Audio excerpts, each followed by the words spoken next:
what I have learned is we're all busy people. We all want to absorb important messages that resonate with us. And as content creators, as people who have a message, as people who have a brand or a business, we want the world to know our entire message. And the beauty of that is when little pieces connect, right? Because it's rare that we get the entire Marvel Cinematic Universe in one shot, right? But we remember the moment that Cap picked up the shield, or we remember the moment that Thor picked up the hammer. There's these little tiny moments.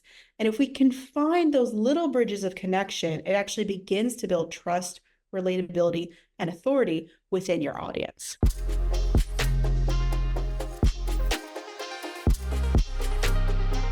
Hi everyone, welcome back to another episode of our Spotlight Sessions for high-level users. Regardless if you're brand new or you've been with us for a long time, we welcome you back and we're excited to have you jump with us in this episode. I'm your host, JD, and today I'm brought on a guest here, Cassandra Smith. Cassandra's been in the publishing and content management before it was cool. For the last 16 years, she's worked with a variety of many big brands, professional speakers, high-profile writers, and a variety of others to help get their message out to their audience and in a way that it resonates. And I want you to keep that in mind. What we're going to be talking about here is how to resonate with your niches. The term niche gets thrown around a lot in marketing, but we're going to put this episode to help you perfect the communication with your niche. Cassandra, welcome. It's great to have you. Thank you so much. I'm really excited to be here. Yeah, we were talking a little bit offline, and you were sharing just briefly how things have changed so fast, but the core basics of communication, how you communicate, the storytelling has not left for those that want to receive that message. So No, not at I all. know, uh-huh. You're good. I know everyone's worried and they're like, I can become a writer now because there's AI and there's all these tools and I want to get in the game. And I go, that's awesome. Use the tools. Don't be scared of what's out there. But always remember that it's your story that is going to resonate with your audience. That's what's going to beat out your competition because no one else has lived the life that you've lived. No one else has built the brand that you've built.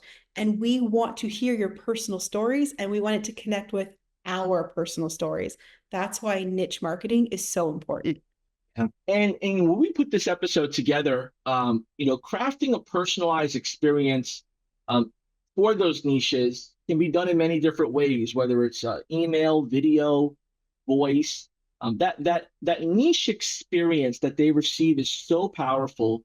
And I know that this is near and dear to you, and we really would need like a 2 hour, 3 hour workshop for this, but we've somehow found a way to condense this into something actionable, but definitely educational. Yes, absolutely. So, what I have learned is we're all busy people. We all want to absorb important messages that resonate with us. And as content creators, as people who have a message, as people who have a brand or a business, we want the world to know our entire message.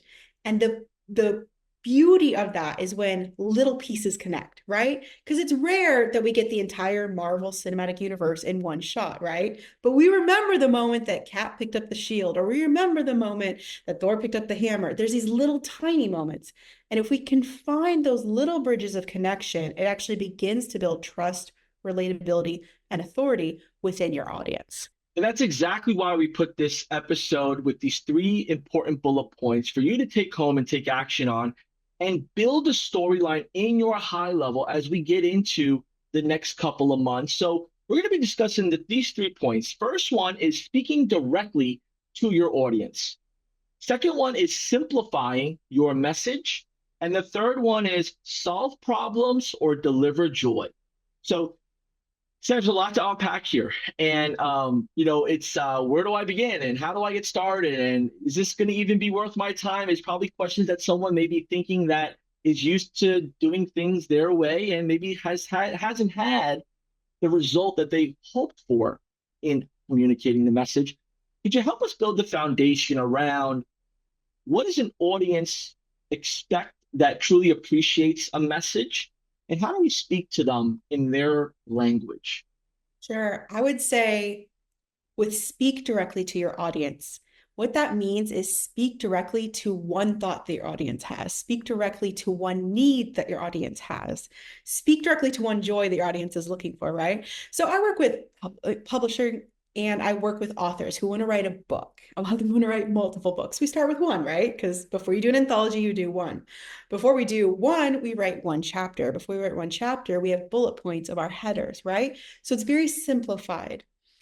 What I like to tell my authors when we get into the marketing side of publishing is you can't share the entire thing.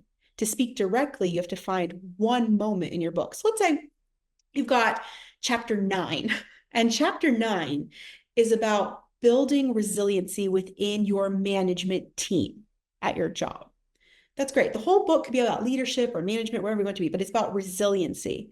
Okay, so I could either use some fabulous tools like High Level and other marketing platforms and basically do an email newsletter once a week that says, buy my book, buy my book, buy my book. Cool. Same message over and over again. Or I could speak directly to one small thought that my audience has. And so for the managers that are in my audience team, if I can talk about resiliency for management teams, instead of just leadership, it's resiliency. And if I could break it down even further, it's resiliency during mergers and acquisitions, resiliency during the holidays, resiliency during vacation time, resiliency during anything. If you can break it down even smaller and make sure that you're talking to them directly, you're not leaving out your whole message. You're not abandoning your entire message and the things that you stand for. You're actually welcoming in someone to have a cup of coffee conversation about one thing that matters. Like, what is it that we love when we're in office environments and collaborative environments? It's when we're talking in the short. We don't sit and have hour and a half water cooler conversations, right? They're 2 or 3 minutes long. And so, how can you have short water cooler conversations with your niche about one thing? And then next week, do it with another thing. And next week, do it with another thing. That's how you build brand loyalty instead of just buy my book, buy my book, buy my book.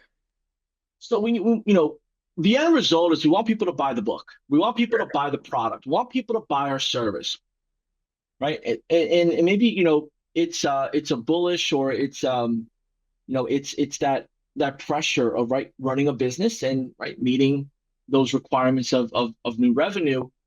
What is a way psychologically, strategy wise to deprogram that buy my book, and now put this strategy in place to speak to your audience? Like, what are a few things that you could start doing to shift that So, process?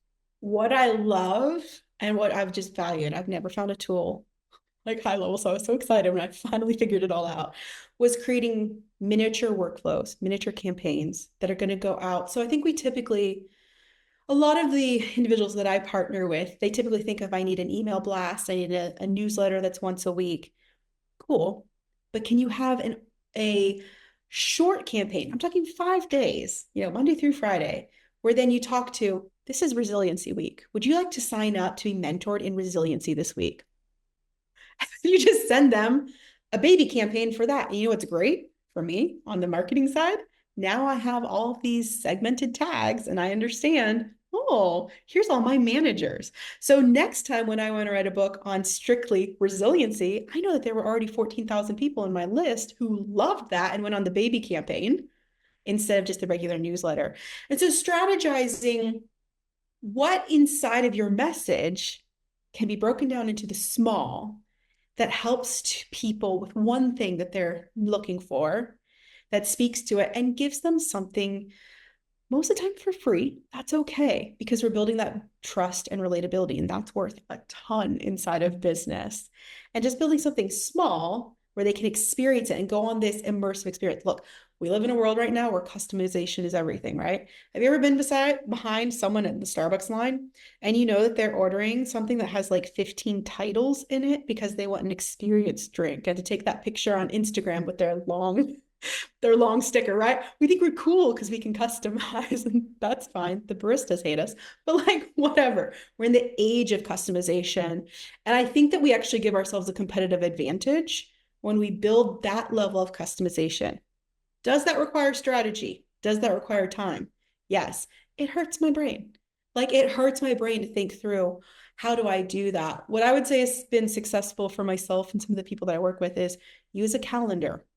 What is going on in the world during certain times of the year? Can you get in on mental health month? You know, all these different groups that we have that are celebrating different times during the year. Can you create something appropriately with the right voice and the right tone that honors everyone for these different celebrations that we have? Are there times of the year where we know that business struggles or does great? Can you speak to those? You know what calendar, the kind of unseen calendar, exists inside of your industry. Right to that because everyone's stressing out about the same thing. Do something small, create a curated workflow for that. You can use it year after year at that same calendar cycle. So if I'm trying to just imagine this here, if I were to implement what you're sharing, just keep me honest here. I'd go into high level, go to the workflow section. I pick one topic, and in that topic, I would just discuss whether it's one email every other day, an important part of a bullet point from that topic. So 5 bullet points around that one topic. And then in that workflow, I would add the tag option. So if they like took an action in there, it'll assign the tag. Correct. Okay. Correct. And then you use that to start building other likable interests that you, okay. I All right. do. Yeah. And then I hold on to them and I keep those forms. And sometimes I embed those forms on my website at certain times of the year, or sometimes I embed them if I'm a guest on a select podcast, or if it just Mhm. fits. I have these tools that's already there. The machine is already there, ready for me. All I have to do is use it when it's most appropriate. I like to speak, I like to do corporate speaking. And so if I can create a one-off workflow that fits what those attendees are doing, keep that in my back pocket. That's the QR code that I show instead of just sign up for my newsletter. It's would you like 5 tips on this? Instead of it just being a white paper that they're downloading for free, they're probably not going to look at. It's a email that they get once a week for the next 4 Tuesdays. And the beauty of it is you can weave these paths. Again, it takes time, but you can then weave the paths where that one goes to this workflow. Wait a month, now go do this. You can put, your calendar dates in there so that you wait until another important calendar date. And now it's time to pop up for this. Hey, you signed up for this 6 months ago. We just want to check on you. How are you doing? Now it's the beginning of the year. Building your paths. I've got giant whiteboards in my office, and I'll literally just draw my path. First, they experience this, then they experience that. I want someone to stay with me for a decade. How do I do that? They're going to board in my newsletter, but can I kind of bring them back in because I'm providing something of substance, of value, a tool that's going to help them instead of just pick me. Yeah. That's And you can incorporate video and you can incorporate oh the my podcast. And you use the book as an example because you publish many, many books. I think you've mentioned you published over, 100 different titles with yourself and your customers and those you consult with. So, there is a way to remix the traditional newsletter. And what I'm understanding here is you can remix it by frequency, personalization, speaking to a pain point around a certain topic or timeline within the industry. And this is where you highlight the niche and you set yourself apart as an expert within that niche, right? So if I were to reach out to, the painters and talking about, maybe the winter or landscapers, talk about, the different times, maybe it's, an emotional type of topic, a motivational business topic, and then it's more of like a let's take action topic. And because they've seen my name and they're still opted in, it turns into a relationship, maybe God. just one way, but at some point maybe they go to my YouTube or my podcast or they come to an event or just right reply back. Correct. And for strategy wise, to make it really simple, Huh. I love to go buy, or I coach my clients, go buy a pack of highlighters, go buy your book. Green is for management, yellow is for frontline, orange is for C-suite, whatever the model is. Pick, and you can do this for your business plan. You can do this for your collateral that's inside of your brick and mortar business. Grab the things that you are giving out to people all the time, that people are reading and absorbing about you.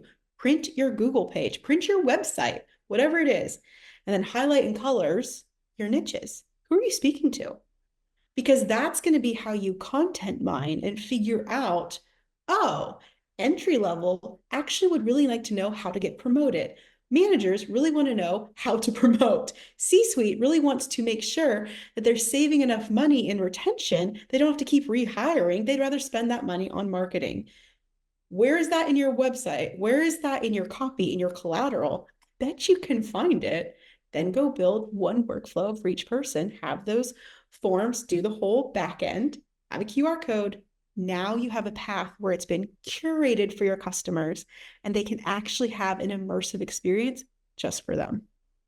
Yeah, and this isn't a one, two, three, get it done. You definitely have to do some thinking, some planning. You have to, you know, prepare a great message. And I'm excited to hear the feedback from those listening, and I'm really understanding like if I'm going into, into a new market, this is what I should consider doing.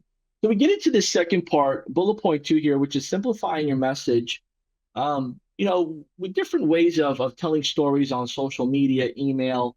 Um, how do you simplify your message and also keep the value in it?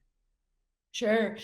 I think it's really tempting for us as creators, as those who own our businesses and are doing our own thing, to want to bring people with us on this entire journey of everything that we've learned and everything we've gone through to get a product or service launched out the door.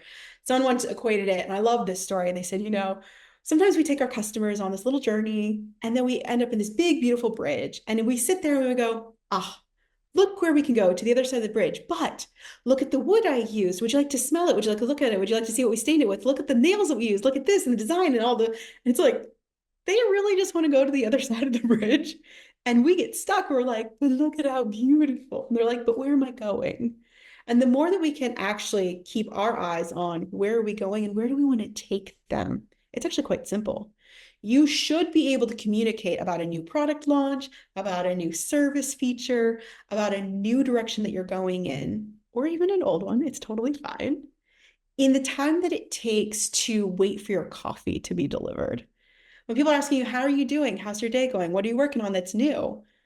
You should be able to say, it's been really fascinating because I just figured out how to bring character back into law enforcement. We do that with this, this, and this, and I'm really loving what we're doing. If you can have a really short conversation, think friend. Don't think stage and platform and I need to do an entire TED Talk. Think, how would you talk with a friend about one thing that you did today that makes someone else's life better? Simplify. Don't give away the entire bridge. Have little coffee conversations in the stolen moments of the day instead of thinking that you actually have a stage for 40 minutes. So much easy. It's so easy to say less is more. How does Yeah. somebody that I'm the type to go in depth? I just sometimes I could overwhelm somebody. What advice would you give to someone like myself that just goes too in depth and they're Yeah. just used to it, right? They're used to going in detail and in depth, and they lose their audience or they over add value into an email where it's like this is too much. So I'm actually going to see my grandma for the first time in a couple of years. My younger brother's getting married, so we're all kind of joining together next week. And if she's going to ask me about my job, I'm going to have to keep it simple. She's never used high level. She's never used a CRM. It's not that she's ignorant. It's a different generation, right? I should be able to explain something that I'm doing to my grandma. Likewise, I would love to be able to explain what I'm doing to the group of high school students I met with this morning in an entrepreneurial class. They don't understand all of this either. So, how do I communicate? Hey guys, my name's Cassandra. My company is Launch Your Message. I love working with authors, but I also love building mental health resiliency tools. Let me tell you what I worked on this week and how you can be a better entrepreneur. I should be able to explain it to kids or to my grandma. And so, for those of us who love to get in the details, because I love myself some details, think about communicating to someone that you love who's older or someone that you love who's younger, and how simple do you need to keep it for them? Thank you. I try not to get myself involved in this episode here, and right, I'm very lucky that I Good. get to meet people like yourself. I definitely uh, take some notes, and I definitely try to implement one or two things that I learn every time. But I know I'm not the only one, and I don't know if it's a generation. I don't know if it's just a human or just what you're used to being around. But it is a great way you put it. And although to maybe myself, as I'm like, man, I'm skimping out on really sharing what I really do. I think what I'm getting from you is it's the starting point, and it lets the conversation start for them to want to be more curious. So you Correct. give you talk it like to your grandma, and then that person who maybe not grandma says, well, tell me a little bit more, man. I'm actually in that industry, or Yeah. maybe I could use your help. Well, you know what I think That's happens? I think we feel this internal pressure that we have to make the sale. We feel absolutely. all of this like, do I use the right words? Did they get enough information? And I think a lot of times, because we're in the information age, information generation, we think if I just give them more information, they'll do the thing that I hope they do. Not always. Sometimes you have to leave them with that little bit of curiosity, a little bit of that open door. Here's what I would say that's different than my grandma or speaking to the high school students this morning is having a good, soft call to action. So Mm, we don't have to give away the entire thing when we're talking with people or when we're meeting with new clients or doing discovery calls. We just give them one to call to action because I think sometimes we like share everything and that's like, well, do you think I'm pretty? Yes or no? Like we just don't know what to do, right? But at the end of the day, it's, hey, if you're not ready to like close the sale, hey, I would love to continue the conversation. But before we do that, could I send you a 5-day tool on resiliency? Just mm. build the rapport because again, you already have the tools. You have these micro experiences for individual niches. They feel like they've been seen, heard, valued, and understood. You're already ready for them, and you don't have to close the sale. And then all you do is you set your little calendar reminder and you automate it for yourself, going, oh, I gotta go check in with that person a Tuesday following after I know they finished the campaign because I already know it went out. And I can even see inside of the tool whether or not they opened it. Like you can make it so easy on yourself to know that you actually did establish that credibility with that person. So leveraging what you've put a lot of time into in for the niche, the industry that you're serving, and that soft call to action is, hey, I know you're busy, and I know this topic is very important to you because we've been speaking about it. I want to send a few things over to you. Would you be okay with that? So that in that right, maybe they're always going to say yes, but I think for us, we'll at least be able to see that they read it or what they click on within it to determine what's next. Right. And you know that like there was a Jason Mraz song for a long time ago that said you win some, you learn some. It's like you don't lose anything. You might think you lose the sale, but you learned the information. You learned what those open rates were. You learned where you lost people. Maybe the fourth one, the sequence, no one ever opens. Why? You got a bad tagline. Go ahead and change that. Figure out where your audience is. You can test and adjust, and you're not spending marketing dollars. You're actually just working with the people who already are curious about you. There's other ways to warm up stuff later, but like just work with those individuals. It also lets your buyer or potential client know I'm not desperate. I'm okay to wait a week. I'm okay to let you get to know me first, to vet me a little bit first. It gives trust back and forth instead of just, oh, please pick me. It's much more clear, and this is an age of like import leads, send in touch points, text, email, retarget. This is how you stand out. This is something you could use to stand out to those that have decided to remain on your list, and you can bring value for that conversion to kick in. So, we put all this time and effort into doing our best to perfect, speaking directly to our audience, crafting the messages, the micro messages within the one topic workflow. Um, what's really the end goal of all this? So I believe that people make a purchasing decision for one of two reasons. One of two. And everyone kind of fights me on it, but like, no, no, really. It's either you're solving a problem or you're bringing me joy. That's it. And if you can marry the two of those together, oh, wonderful. Listen, if something breaks in my house, my AC, I live in Orlando, Florida. My AC broke last year around this time. Now it's late September. It's still like 90 degrees in Florida. Your AC breaks, it's hot in your house at night. It's not cool. All I wanted, someone solved my problem. Like I didn't care who it was, just who can do it the most effectively with a reputable brand, someone that I kind of know, like, and trust, and maybe can get here today. Like, that's solve my problem, right? Now, do I need a churro on Main Street when I go to Disney World? No, I do not need that. It brings me joy. Like, if that's something that I want, and I just want to be there with my friends and take pictures and do whatever, it brings me joy. Now, if I actually work with a client, I hope to work with clients where I'm solving their problem. I'm helping them find the words so that they can write the book they've always dreamed of. But I'm also hoping to bring joy. They feel like I value them as a person. They feel like I've given them a way to connect with their family, with their audience, to leave a legacy project. If I can marry those together and they find it joyful to work with me because I'm easy to work with and I honor them the whole way through it, I think that's the winning combo. So the more, look, I know we're very focused in business on just solve the problem, target audience, what's their pain points, make sure we do it. That's great. Start there. Go a step beyond. Make sure you're curating personal, immersive experiences for people with joy infused in it. And I believe that that is what makes you memorable.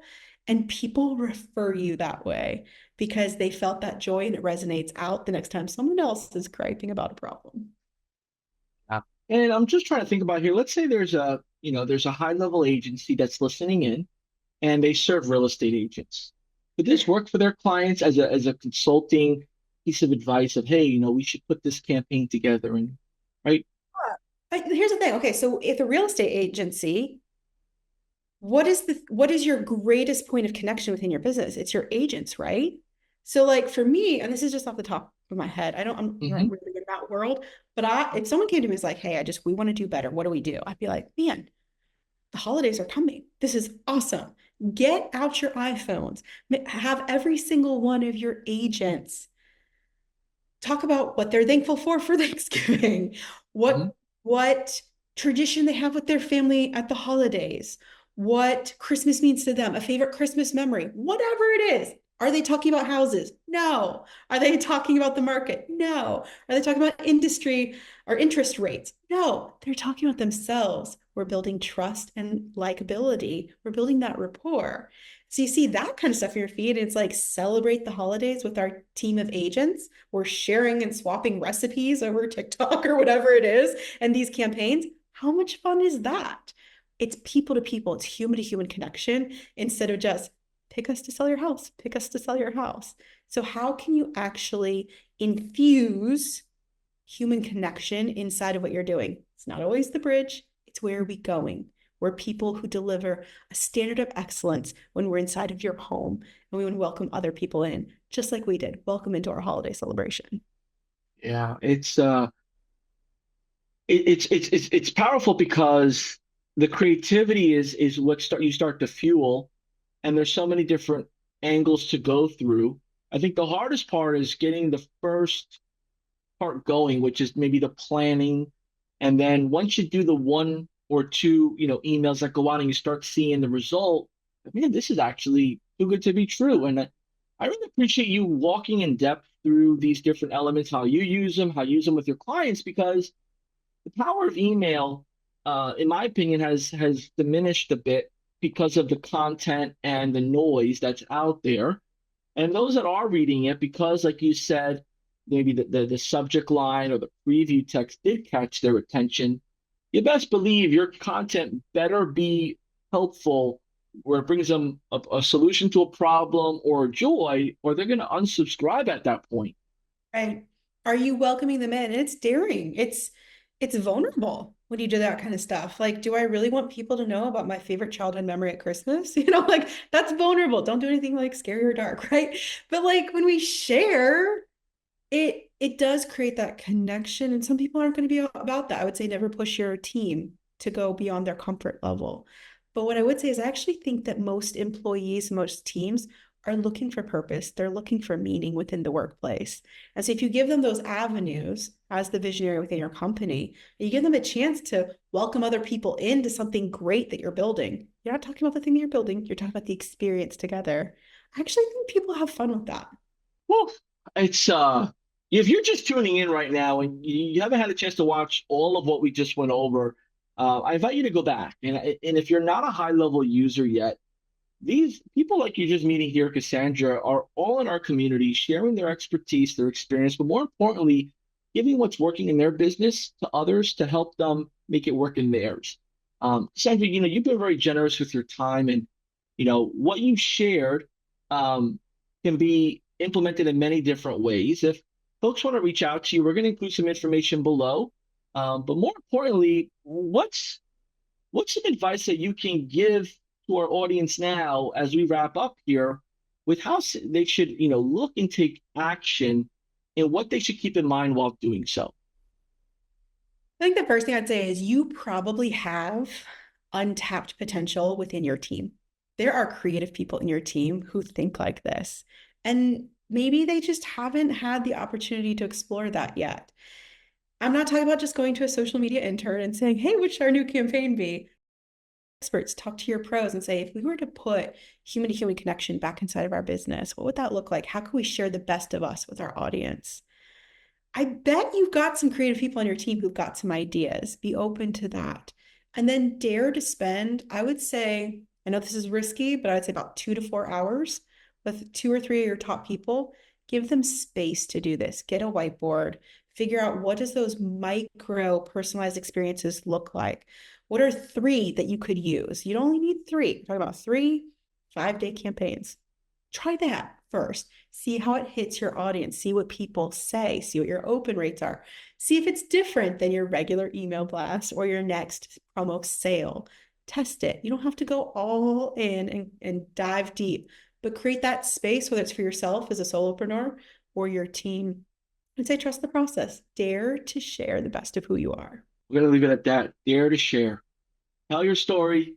Have fun while doing it. Showcase your people. Showcase your business. Showcase your impact. Solve a problem or bring joy. Cassandra, it's been an amazing pleasure to meet you, to just be, spending some time with you here, sharing your expertise, but learning as well while I'm listening. We got to definitely connect again. And for the audience that's tuned in, let us know in the comments, what was the takeaway that you had? Maybe what's one or two things that you say, I'm going to be open-minded to this and I'm going to give this a shot because I'm doing something the same way over and over. I need to do something a bit different to disrupt my flow. Until next time, we got more coming at you. We take this serious because we want to make sure high levelers are educated by others, inspired, and are prepared to take on. Until next time, we'll see you. Have a good one. Bye now.